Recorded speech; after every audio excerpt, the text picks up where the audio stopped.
লক্ষ্মীর ভাণ্ডার নিয়ে পৌরসভার পক্ষ থেকে পৌরসভার স্টাফদের দিয়ে আইপ্যাক বাড়ি বাড়ি ফোন করাচ্ছে, যাদের লক্ষ্মীর ভাণ্ডারে টাকা পায় তাদেরকে এক প্রলোভন দেখাচ্ছে যে আপনার 500 টাকা বাড়বে। 2, যদি কংগ্রেসকে ভোট দেন তাহলে সব কাটা পড়ে যাবে। শুধু লক্ষ্মীর ভাণ্ডার নয়, জলের লাইন, বিদ্যুতের লাইন সব কাটা পড়ে যাবে। এবং বলা হচ্ছে যে যদি কংগ্রেসকে ভোট দেওয়া হয়, এ কথা বলছে না যে বিজেপিকে ভোট দিলে বিপদ আছে, বলছে কংগ্রেসকে ভোট দিলে বিপদ আছে, এবং পার্টিকুলারলি আমার নাম করে বলা হচ্ছে যে আমাকে ভোট দিলে বিপদ আছে। পৌরসভার যে স্টাফ তাদেরকে দিয়ে এই প্রচার করানো হচ্ছে।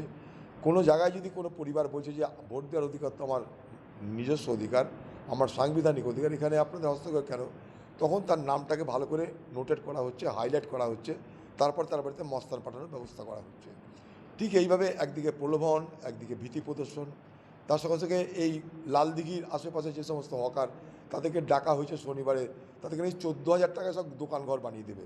তো এইরকম সারা বহরমপুর শহর জুড়ে আশপাশে শুধু বহরমপুর বিধানসভাকে কেন্দ্র করে মমতা ব্যানার্জি এবং তার দলবল, তার আইপ্যাক, তার সমস্ত মেশিনারি যেভাবে উঠে পড়ে মানুষকে বিভ্রান্ত করার চেষ্টা করছে, তাতে এটা বোঝা যাচ্ছে যে বহরমপুরের বিধানসভা নির্বাচনকে মমতা ব্যানার্জি ভয় পাচ্ছে।